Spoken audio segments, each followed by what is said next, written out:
2,000 languages spoken on Earth. Fully half aren't being taught to children, which means that effectively, unless something changes, they're dead. What this means is that within a single generation, we may be losing fully half of humanity's intellectual, social, and spiritual legacy. This does not have to happen. These cultures are not failed attempts at being modern. They're unique answers to a fundamental question. What does it mean to be human and alive?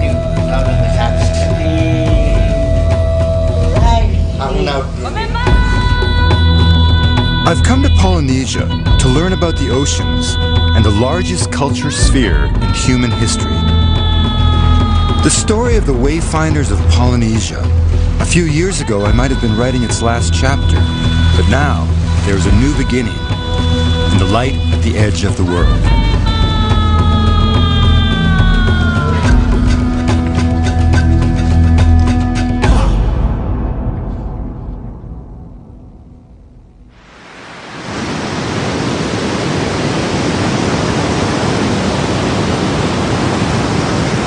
All human cultures, by definition, share the same intellectual capacity, the same broad genius. If you could take all the brilliance that has allowed us to put a man on the moon and apply it to an understanding of the ocean, what you would get would be Polynesia. Here, the ancient skill of navigation, called wayfinding, linked people on thousands of islands spread over 25 million square kilometers, nearly a quarter of the surface of the planet. It's an amazing story, and it would have been lost if a small group of Hawaiians hadn't reached back through the years to save it. The modern Wayfinders are led by Nainoa Thompson. His roots go back to an older Hawaii, when it was still a Polynesian kingdom, a kingdom that fell to the invasion of the outside world. Nainoa's ancestors were torn from their past and left to fend for themselves in a new and uncertain future. When I grew up,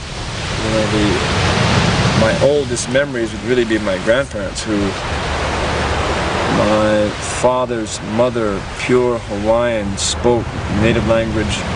She danced hula beautifully as a child.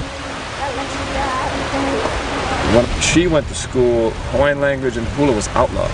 She was beaten by her teacher with sticks for doing that. I mean, this physically beating out of her, and then she made the choices she made.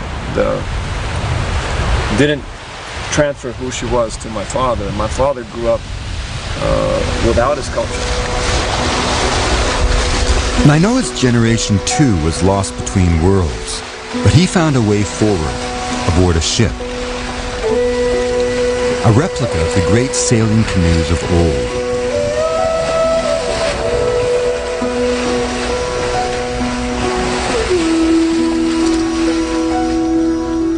It's called Hokulea, after the sacred star of Hawaii. It'll reflect the sky, all this white up here. But when the wind blows over it, it's like it cracks through, and it makes all this shadow in here. So the darker the ocean is, the more wind. So you want to look this side equally to this side and start to compare. It was on board the Hokulea that the ancient techniques of wayfinding came back to inspire the imaginations of the modern Polynesians, like whispers coming forward in time. The Hokulea taught them to pay attention to weather, to read the waves, to understand the meaning of stars. They learned lessons of the big water, how to anticipate distant islands by the colors in the clouds, and find landfall by following the flights of feeding birds. And they came to recognize finer details, like clocking their speed by watching the wash along the length of the hull.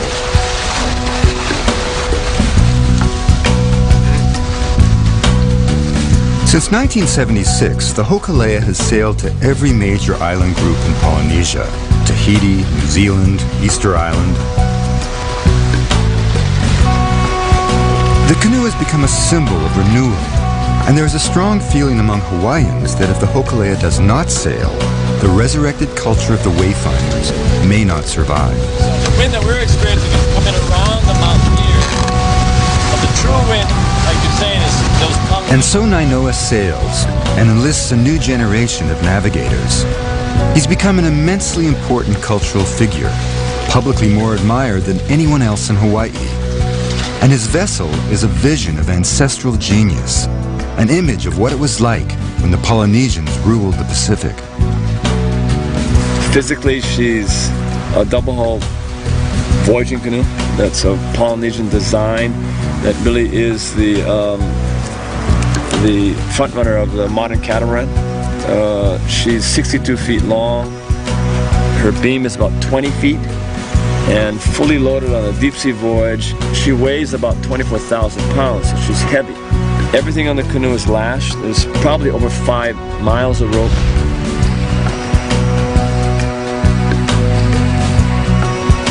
Before the Hokulea sailed, few acknowledged that Polynesians deliberately navigated the Pacific.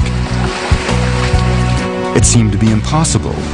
How, in vessels built with stone tools, could people have sailed weeks against the currents and prevailing winds with no compasses, sextants, or charts? But they clearly had done so. Evidence of a common Polynesian civilization was everywhere, on hundreds of islands, in ruins and middens, tikis, and rock carvings. Scholars began to investigate, like my friend, Edmundo Edwards. Edmundo has lived on Easter Island for 45 years and has identified no fewer than 20,000 archaeological sites there. We don't really know exactly how this expanded in the past. Edmundo has traveled throughout Polynesia as both an archaeologist and an explorer. You know, the incredible thing, Edmundo, is just the scale of the culture sphere that was Polynesia. I mean, from Auckland to Honolulu is the equivalent of Cape Town to Cairo, twice the width of the United States. Yeah, when I left for French Polynesia in 1985, they asked me if I could start working in the Archaeological Survey of French Polynesia. There is this area you see right here. It's 1,000 by 1,000 miles. It's 1 million square miles. And I really didn't know where to start. But apparently from Samoa Tonga, at least at some time in the past. Evidence suggests that early Polynesians made it from somewhere in Southeast Asia to Samoa and Tonga, then sailed eastward, spreading through the Marquesas Islands before going north toward Hawaii and south to Easter Island. 80 generations is all it took them to spread over 10 million square miles of the Pacific Ocean, one of the greatest achievements in the history of humanity. Now, that they did that has never been denied, but how they did it is one of those great examples of how history is a swindle of the schoolmasters. For generations, academics maintained that this diffusion was somehow accidental, as if these Polynesians were just sort of these dumb fishermen who went out fishing and got blown off course and stumbled upon a new land, as if they were fishing for tuna and they ended up capturing islands. In truth, at a time when Europeans were clinging to coastlines, the ancestors of the Polynesians were sailing the open expanses of the biggest ocean on Earth. In the late 18th century, Captain James Cook reported that Polynesian canoes could travel 3 leagues for every 2 that he could sail in his flagship. He met a navigator who could lay out pebbles in the sand, marking accurately every major island group over a span of 4,200 kilometers. Cook noted that people from the Marquesas could understand the language of the Tahitians, even though they were separated by 1,500 kilometers of ocean. Today, the magnitude of the Polynesian achievement is undeniable. But as recently as 1947, a maverick explorer named Thor Heyerdahl captivated the world with his idea that all of Polynesia had been settled from South America.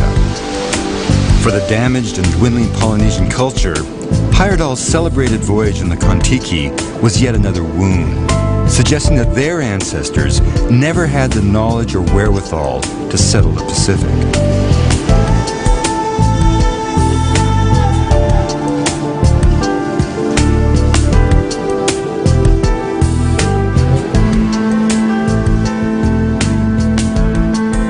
There's no evidence to suggest the primary settlement of Polynesia originated in South America. No, none whatsoever. There's never an artifact from South America has ever been found in the Pacific. It would be normal if anybody traveled from South America that you would bring pottery or other things into the Pacific. Or DNA. And it's, there's nothing of this, nothing. Look, we don't even know for sure if they had a sail.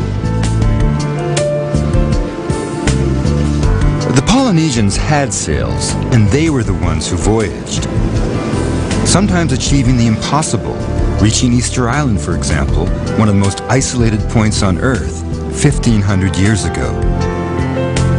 But why did they sail? Why does anyone sail? For wealth, out of curiosity, a spirit of adventure? Polynesia had a rigid class structure, and the only way for social advancement was to discover a new world. We all love exploring, we all love discovering new worlds. So I'm sure that this necessity that we have to go and find things, to go beyond everything that we know, existed. So they made these expeditions, they went out, they discovered new lands, but they knew how to come back.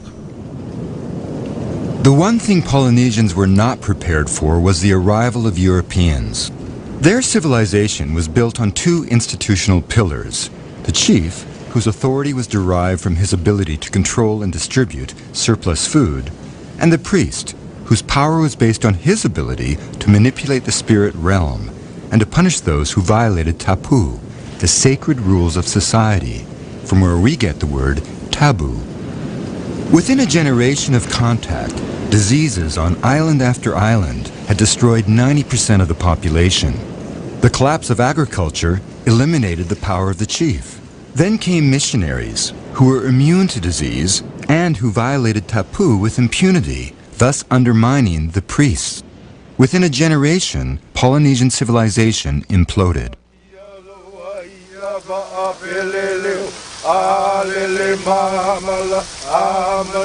Before Nainoa Thompson's Hokulea crew sails at sunset, they gather for a prayer. The comfort they draw from each other calms a simmering resentment. Just over 100 years ago, Hawaii was a kingdom. But today, many native Hawaiians feel disenfranchised in the land of their ancestors.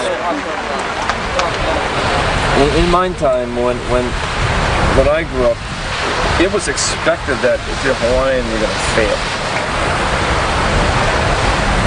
Taking the risk that this kind of project would entail, had that expectation the whole time, and so even the construction of the canoe, the very nerve of gall or of the dream was.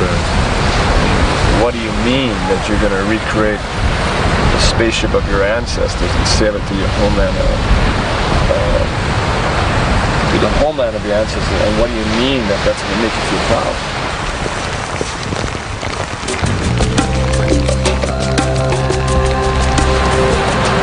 This issue about being expected to fail is a real trap. It's a scary trap. I mean, if you believe it, you will. And we have to fight that all the time.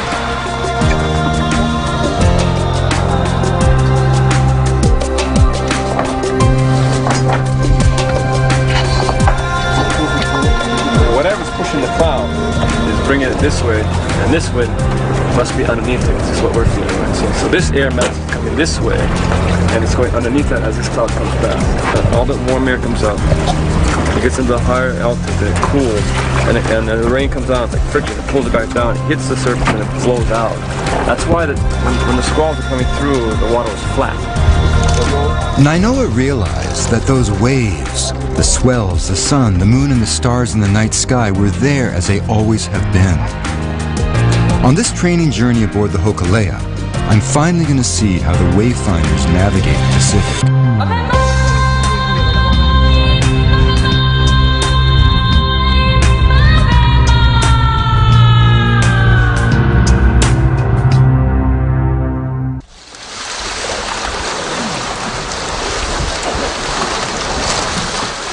It's amazing at last to be underway on the Hokulea. To be with sailors who can sense the presence of islands beyond the horizon simply by observing waves moving across the hull of the canoe. Every island has its own wave pattern that can be read like a fingerprint. Sailors who in the dark can feel as many as 32 different swells moving through the vessel. They follow the deep ocean currents with the ease with which an explorer on land would follow a river to the sea.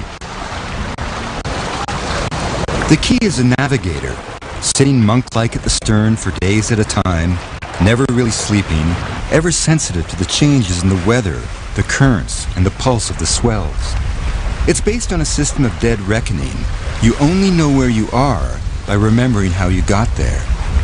Polynesians had no writing, and so every change of course and speed had to be remembered by the navigator. The navigator's task was made easier by two factors.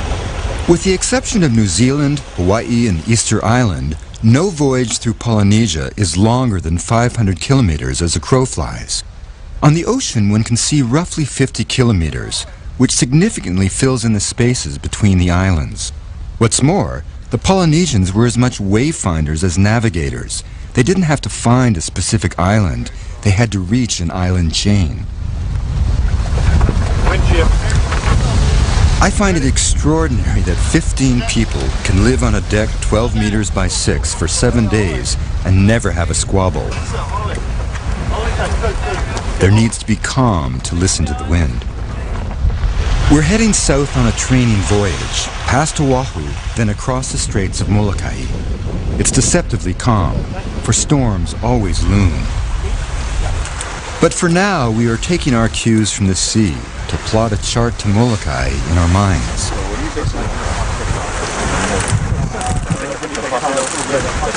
As night falls, the navigator becomes more alert. Clouds and waves warn of storms approaching.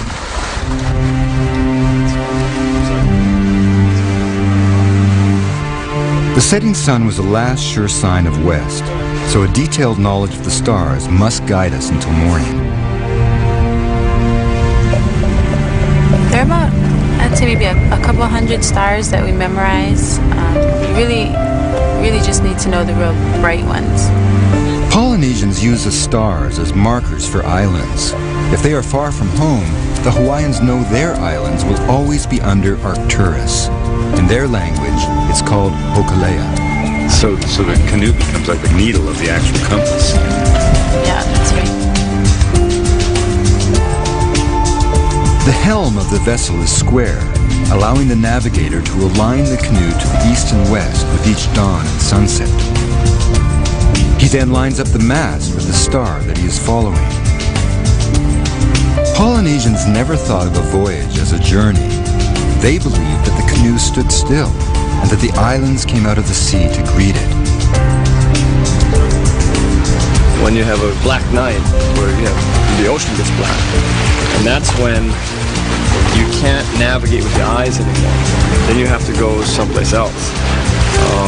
And that discipline is something that's very difficult for me to learn. It's almost as if I have to wash away that dependence on what I can see and what I can believe, and trust other senses. I mean, that's one level of this, what I say is knowing without knowing how you know.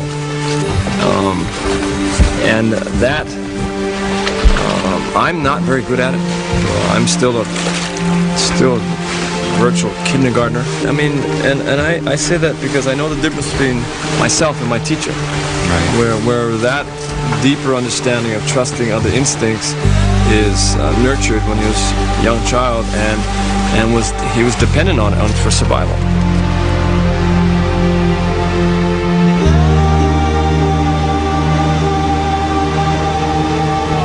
It's incredible to think that 30 years ago, before the Hokulea was built, Nainoa's teacher, Mau Pealuk, was the last of his kind.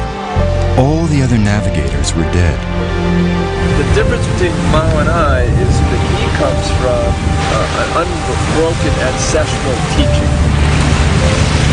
He was taught by his grandfather, like his grandfather was taught by his. The navigator was crucial to the survival of that society, and they were chosen when they're young. Mao's grandfather picked Mao out of I don't know how many children at age 1, and he was trained at age 1 by putting him in different tide pools in different parts of the island, just to play in the water. And he was taught, he was sailing when he was 5.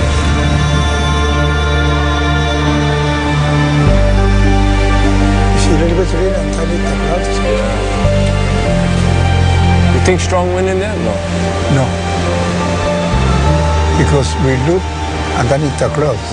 Look like clear. You can see through, yeah? Yeah.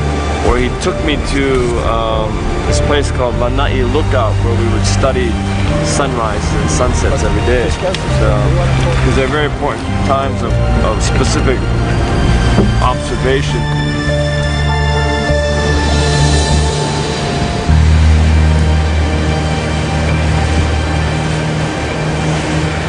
Now you see that's the sun, yeah. The lines come like this, yeah.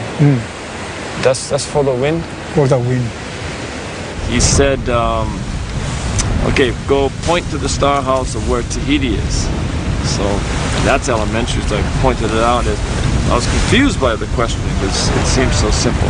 And then he asked me a really extraordinary question. He said, do you see the island? And physically I can't see the island, but the nature of the question really, I recognized that saying no wasn't the right answer. And but I didn't know what was, so I kind of just stood there for a while and thought about what is he asking me, and finally I told him, Mao, I can see the island in my mind. And he said, good.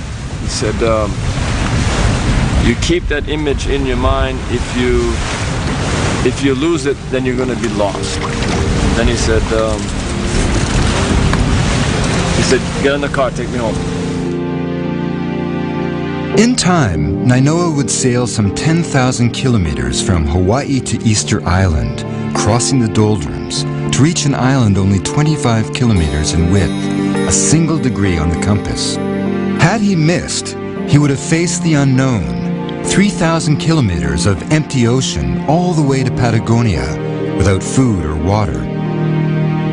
That he made it reveals the genius of Polynesian navigation, the brilliance of mind that allowed a civilization to spread across an ocean.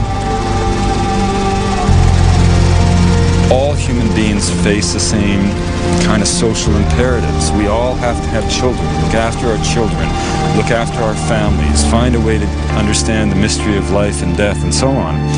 And so out of that we build societies, we build civilizations, we build order in a world and a universe that may not have anyone.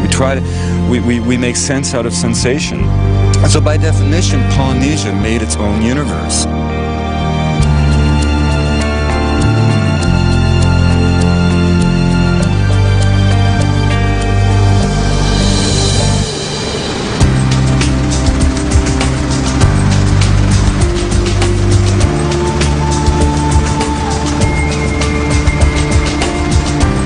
There are untouched ruins here in the Scandin forests of the Marquesas.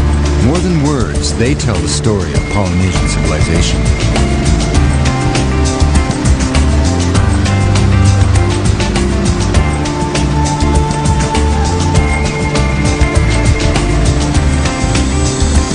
Edmundo Edwards did his first archaeological survey here in the 1980s. Some of his sites are 2,000 years old, and he believes there are many more to be found.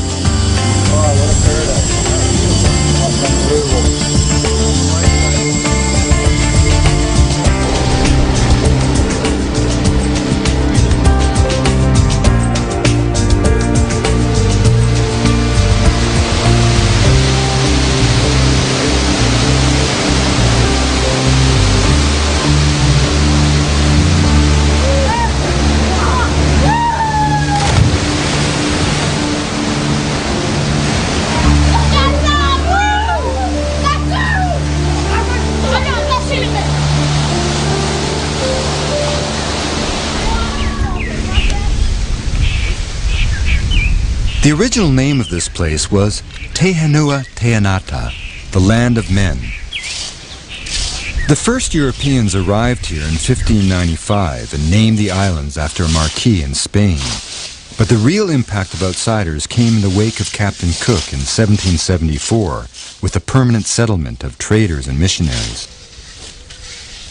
So we have this sort of terrible coincidence of this new religious idea, this new religious ideology coming in with the missionaries with the overt and explicit goal of eradicating everything that lies before them. There is no interest in what lies before them. All before them is pagan, heathen, diabolical, to be destroyed. In fact, the very intensity with which it is seen as diabolical becomes a mirror unto your own righteousness. And that was the whole dialectic with the missionaries.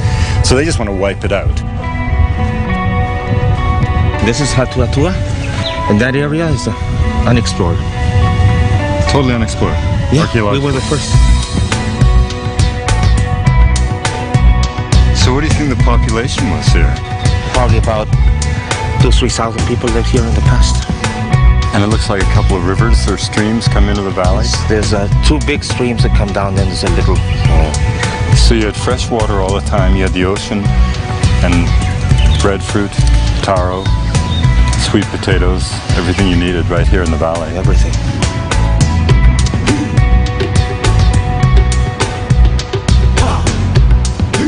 This, the midden that we are seeing now is a later midden. Oh, here you have this is it's a natural stone, but if it is in this context, it must have been used probably as a weight. Fish weight or something? Fish weight. Here you have another bone that is perforated for some reason. And here there's a piece of pearl shell that has been worked here on the edges. It could well be 1,000 years old. We don't know because this site precisely hasn't been excavated yet, but it can be. Well, that's an amazing thing. If you think about it, I mean, here we are, oldest site in Polynesia, scarcely excavated, and you know we hardly even know what went on here.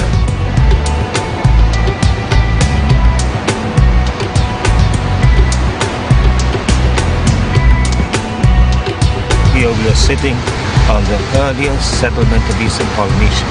This was settled probably from Samoa by a group of people that arrived in a voyaging canoe around the end of the first millennium before Christ, probably between 200 and 300 years before Christ. And this small group of people occupied this valley, probably other valleys also. We don't know if it was an expedition, if there were many canoes. We don't know how many trips they made back and forth to be able to transfer all their landscape and their plants and everything they needed here. Whole civilization. Whole civilization, culture, everything.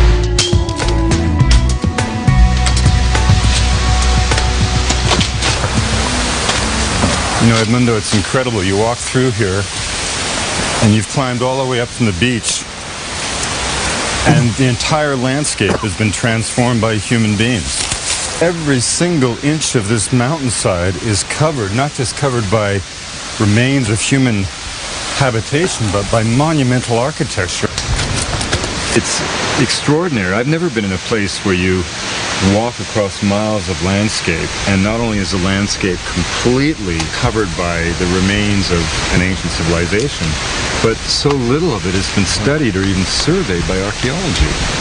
Here we have these immense terraces, a piece of decorated rock. But why this petroglyph here, do you think? I mean, why, as opposed to any of the other stones in the immediate environment, why do you think this one was decorated? Because this must have been a sacred place, but we don't know much about the petroglyphs because nobody ever, a missionary or anybody in all Polynesia, asked anything about petroglyphs, not even in Hawaii or Easter Island or Marquesas. So we don't know why they were made or what they were used for. It's incredible that you could come to a world and have your first impulse to transform it without even bothering to embrace it and understand anything about it. I mean, it'd be like me marching into your house in the suburbs of New York, and before I even say hello to you or introduce myself, I start painting your living room green.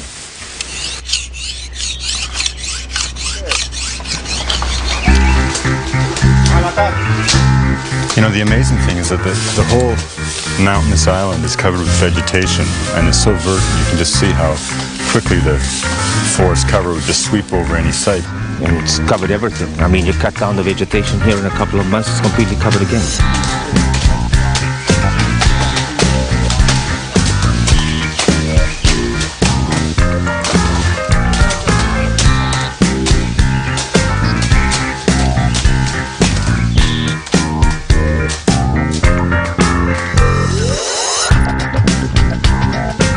Families lived on these stone platforms called paipais.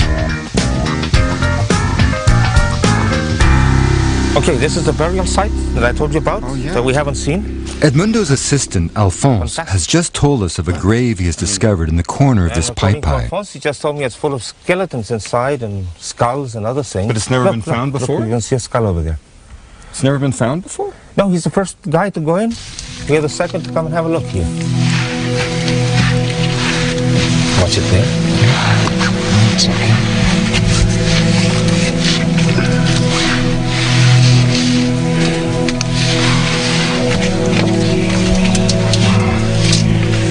What do you see down there? Oh wow, there's some big skulls. I mean, there's actually quite a few skulls. As my light hits the scattered bones, I try to imagine who these people were. One of them has clearly been busted on the top. I mean, I think a lot of people are buried here. If you look around, let me just... And there's a whole space that crawls back in here. And I bet, I bet if you excavated here, you'd find all kinds of bodies. It's not just a single individual. I bet there's 50 people buried in here.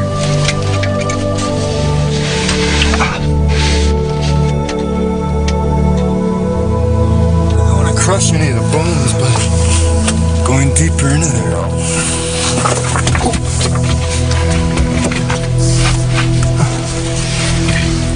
It's amazing. Well, quite a find. Incredible find. So the population could have been as high as 80,000?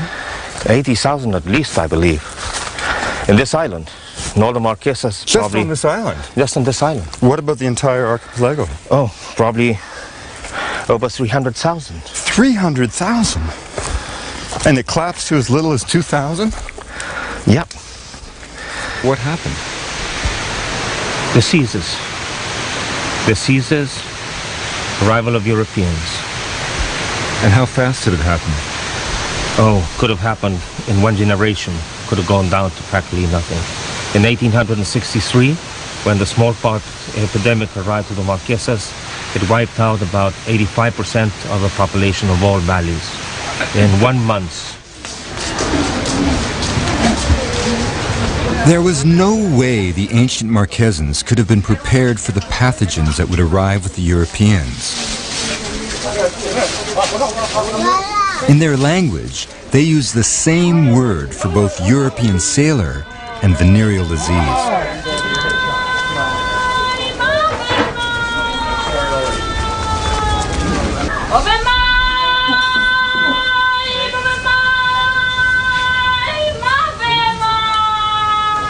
The missionaries rationalized the horrendous death rate on the Marquesas by saying that it was God's just punishment of the heathen.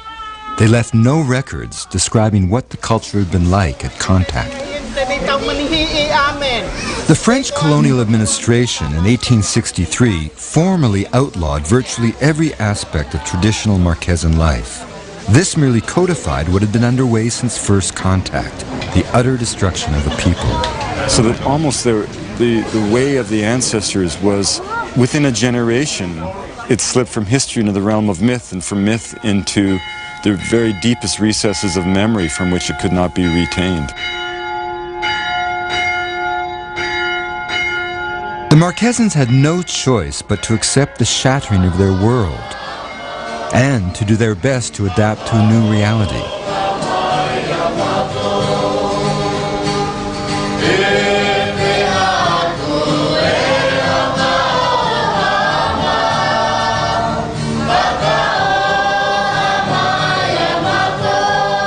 What happened in the Marquesas was not dissimilar to what happened throughout Polynesia.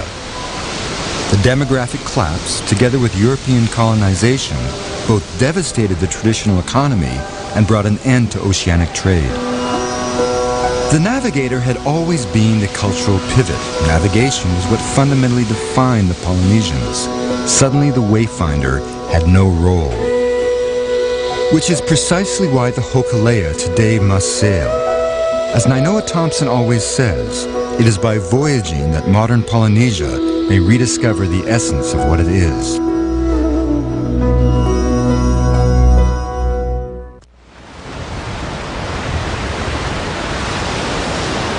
That's the sun or Which one?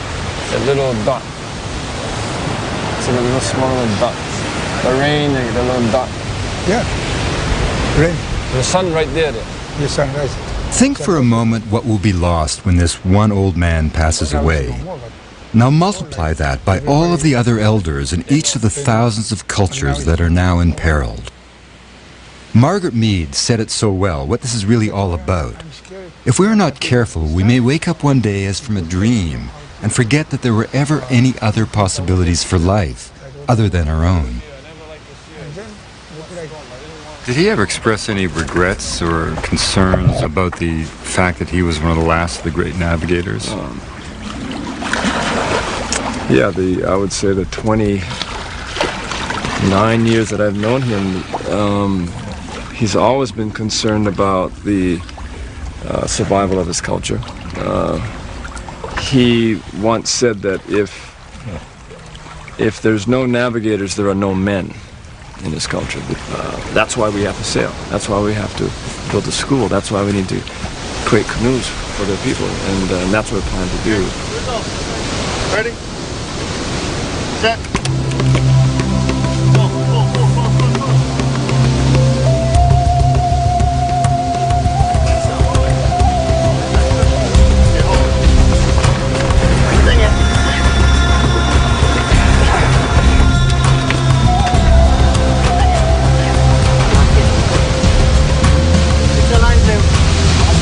Get ready up.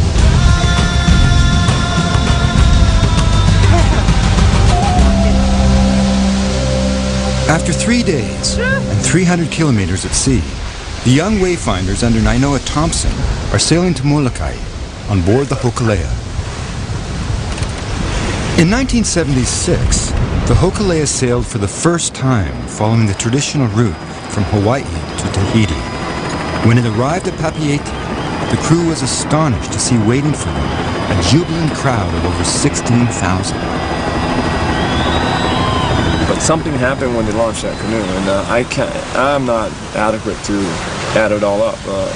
But something very powerful happened, and it was as if there was not only the ability to have dreams, but all of a sudden there was a symbol that said you and demanded that you ought to be proud. And that was a whole new sensation. I grew up always, as subtle they may be, the signals that you're less than good as other Americans, and that, to be honest, there are a whole bunch of circumstances I think that allowed us to find our way, that allowed us to pull Tahiti out of the sea after 30 days on the ocean without instruments. One of those reasons is just a driving force of anger and rage about made to feel that you're second rate, and that the canoe's place in our lives was so powerful that we just couldn't fail. Nainoa became the navigator of the Hokulea in 1978. He admits now that he had a lot to learn. We knew so little that we didn't even know what it takes to be committed to voyaging. So we left on a voyage having no clear idea whether we're ready or not. And hindsight made enormous mistakes. One of these ended in tragedy. They left Honolulu and sailed into the Straits of Molokai. Nainoa's best friend, Eddie Aikau, was on board, a world champion surfer, and at 31, already a legend in the Hawaiian community. They weren't very far from port when they were hit by a storm. And when the canoe capsized on the journey, we were 20 plus miles outside of Lanai, gale force winds. Hopefully it turned over. We had a surfboard on the canoe, and he said he needed to go. And we were rescued the next midnight in Minam-Sam. Eddie was a lifeguard. He grabbed his board and tried to paddle for help. The crew and the Coast Guard went looking for him, but his body was never found. With his death, old wounds were opened, and the family of the Hokulea began to fall apart. The Hokulea went from a symbol of hope to a symbol of failure. His journey on his own, his passing was like lightning. You know, it came and just struck our community, broke it in half, and one half was saying, you know, voyaging ain't worth it. Take it out of the water, put that canoe into the Bishop Museum lawn and leave it there so nobody gets hurt. And the other half of the community was saying, well, then how many generations do we have to leave it on the lawn until our children can forget that tragedy and forget that in our generation's times we met the expectation and we did fail? I mean, that's what was at risk. Nainoa's father, a man who was never brought up with his culture, was the one who realized what was at stake for Nainoa and his crew. I remember him saying that day, the question you'll have to ask yourself is fundamentally about courage. Is the voyage worth the risk? If it is, then he said that extraordinary thing. If it is, let the lines go and be free. And he was saying that for me.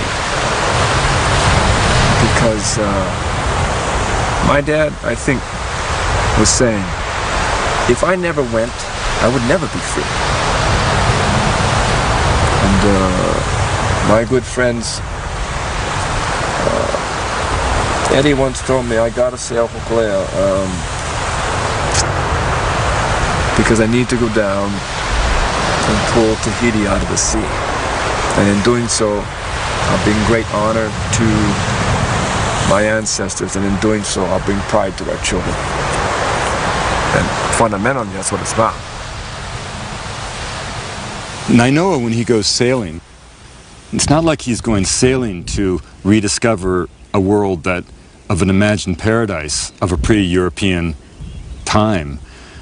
He's not naive and he's not foolish. He knows that can't be done.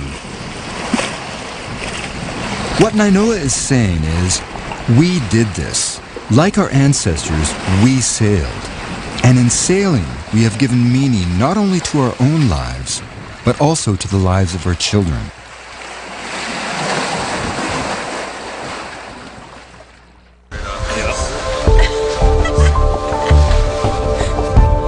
The Hokulea skims the shore of Molokai, then turns for home. For me, this has been an extraordinary journey. I've sailed before, but sailing in the way of the Wayfinders with this young crew is a totally different experience. Nobody takes it for granted, and for everyone, including myself, it is a privilege just to step aboard the canoe. And to me, the Hokulea exists on so many multiple layers of reality and metaphor. Of course it's a vessel, of course it's the recaptured memory of a distant age, of course it's a training ground for young people and new dreams and new hopes, but it also is literally seen to be the compass, the needle of a compass, the compass being all of the universe.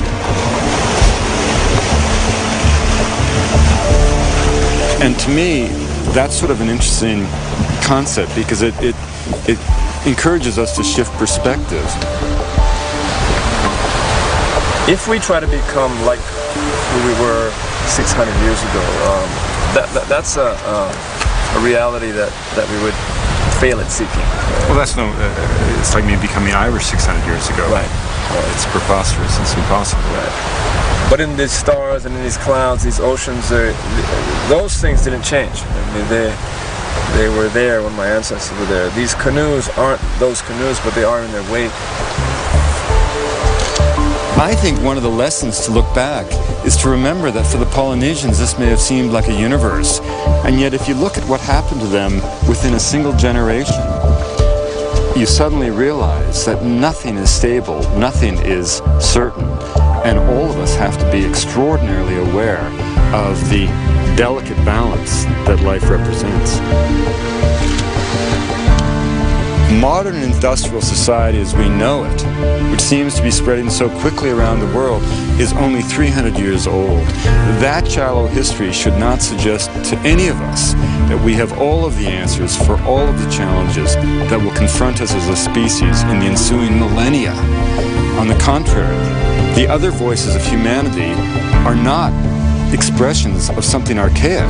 They are humanity's repertoire. They are the unique answers to the fundamental question, what does it mean to be alive?